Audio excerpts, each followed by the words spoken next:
他在他耳边轻语的那一刻，徐凯彻底乱了。导演都忘了喊卡。不经意的火花。那天的阳光不热烈也不冷淡，会议室的窗帘半拉着，光线正好落在桌上的剧本封面上，空气里飘着咖啡的香气和纸张的味道。田曦薇低着头在剧本上做笔记，她的笔记工整，一笔一画都透着克制和认真。毛衣的袖口有一点卷起，露出细白的手腕。她偶尔抬头，轻轻抿唇，眼神专注到让人无法忽视。门咔嗒一声被推开，徐凯走了进来。那一刻，空气仿佛被微妙地撕开了一道缝。他戴着一顶深灰色帽子，气质干净而沉稳。导演笑着介绍两人认识。田曦薇礼貌地点头，微笑，你好。徐凯回应，你好。只是短短2个字，却在空气里留下了一点轻微的震动。那一刻，他们谁都没想到，这场合作将彻底改变他们对表演的理解。开机前的10分钟默契测试，导演一向有点古怪，也正因为如此，他的戏总有种活的感觉。开机前，他安排了一项训练，让2位主演面对面坐着10分钟，不许说话，不许移开视线。一开始，尴尬的几乎能听到秒针的声音。田曦薇忍不住轻笑，10分钟太久了吧？徐凯挑眉，怕了。他耸肩，我只是怕我先笑。果然，还没到3分钟，他笑场了。但那一笑，却像打破了隔阂。从那以后，2人渐渐能在镜头前自然相处。吃盒饭会互相递筷子，晚上复盘会调侃对方的表情管理。那份自在感不是从剧本里生出来的，而是从人心里生出来的。床戏前夜，紧张的让人心跳失控。那场戏是全剧的转折点。导演在拍摄会议上说，要真，不是真就不好看。田曦薇回到酒店，坐在床沿，一遍又一遍翻剧本。她在纸边写下3个字，自然、真诚、相信。她知道，技巧可以掩盖生疏，却掩盖不了虚假。第2天，片场灯光昏黄，徐凯穿着戏服躺在床上扮演昏迷的将军。放松点，他低声说，就当我不是人。他俯身靠近，声音几乎贴在他耳边，那我就开始了。那一刻，他的呼吸落在他耳畔。他僵了，真的僵了。镜头在滚动，导演本该喊卡，却也屏住了呼吸。当卡终于响起，工作人员忍不住笑。那笑是放松，是认可。他们都知道，这场戏不只是拍完，更是入心了。磨鼻尖的即兴瞬间，连续几条都拍不理想。导演皱着眉，叹气，太假，太规矩。田曦薇忽然转头，我来点即兴的。徐凯微怔，还没反应，他就靠近，轻轻用鼻尖碰了碰他的鼻子。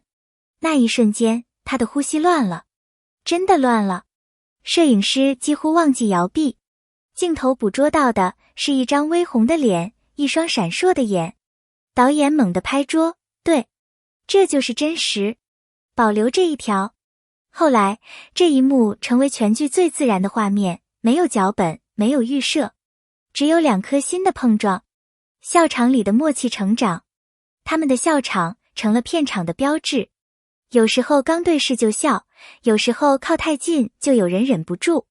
那天，他趴在他胸口，假装听心跳，忽然抬头问，你真的在紧张，对吧？他笑了，没否认，你靠这么近，谁不紧张？导演在一旁摇头，你们俩这状态比镜头还自然，没有伪装的默契，比表演更打动人。那是演员之间最珍贵的信任，从演员到伙伴的蜕变。休息间隙，田曦薇总是安静地做笔记，徐凯偶尔坐在旁边看回放的镜头。有一次，他指着屏幕说，你这段太真了，我都忘了自己在演戏。他笑，那说明我们都入戏了。那一刻，他们都明白，所谓搭档，不是配合，而是共振。他们在镜头里彼此成全，也在生活里彼此尊重。背影里的温度。森林戏那天，太阳炽烈，剧情里将军要背着伤员逃跑，拍到一半，他假装摔倒，他本能的回头，一下背起他往前跑。导演想喊停，却迟疑。那一幕太真，太有温度。他趴在他背上，小声说：“我小时候就想拍这样的戏。”他笑：“那你现在实现了。”阳光洒在他们的影子上，像是时间也停顿了几秒。那一抹红到耳根的真实。有一场戏，他即兴地轻抚过他颈侧，靠近耳边低语。那句台词，他几乎是贴着他说的。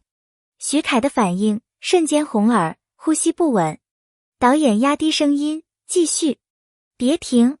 摄影机近距离拍下他的眼神，慌乱、压抑，却舍不得退。咔。之后，田曦微笑着说：“你耳朵都红透了。”他淡淡回：“那就让观众自己去想吧。”最真的互动。夜戏总是难熬，冷风裹着灯光，时间似乎被拉长。他们裹着外套，靠在一起取暖，闲聊，分享零食。拍摄时，他趴在他胸口，听他急促的呼吸。导演要求情绪递进，他每靠近一点，他就呼吸乱一分。你真的紧张？你靠太近，当然紧张。两人笑着说完，差点笑场。那一晚，他们拍到凌晨3点。最后一条通过后，全场掌声响起。徐凯伸手给他比了个赞，他回应一个 OK。那一瞬间，他们的笑是真的。镜头之外的温柔。有天晚上收工，田曦微蹲在角落喂流浪猫，他轻声哄：“小家伙，别怕。”徐凯走过去：“你还真有耐心。”他笑：“我在片场凶过谁？那我呢？”他问。“你是例外。”他回答。灯光柔和，夜风温柔。他们没有说太多话，但那份安静的陪伴，比任何对白都动人。花絮放出后的轰动。花絮发布后，全网炸了，弹幕刷满，这化学反应太真了。导演，这是拍戏还是纪录片？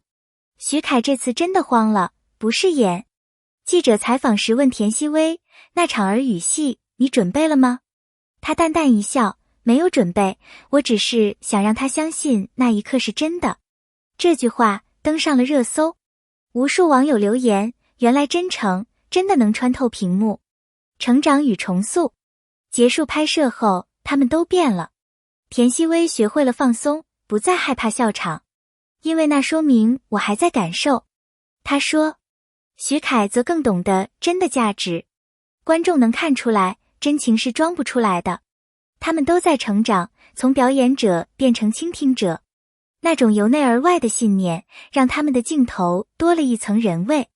这就是表演的最高境界，不表演，却最动人。真正打动人的，从不是戏。收工那天，全场鼓掌。导演红了眼，说：“谢谢你们给了我想要的真。”徐凯转头看向田曦微，两人相视而笑。没有多余的语言，只有眼神里的理解。他们知道，这不是结束，而是一场成长的见证。真正打动人的，从来不是戏，不是台词，不是镜头，而是那一刻的真情流露。那一声呼吸，那一抹红，那一次不经意的触碰，都成了他们心里永远的印记。感谢与留言邀请。谢谢你读到这里。如果这个故事让你感受到那份真的温度，请在评论区留下你的想法。你相信演员之间的默契能超越镜头吗？你觉得最打动你的真情瞬间是什么？欢迎留言分享你的感受。也别忘了订阅关注，我们下次继续讲那些真实、勇敢、令人心动的故事。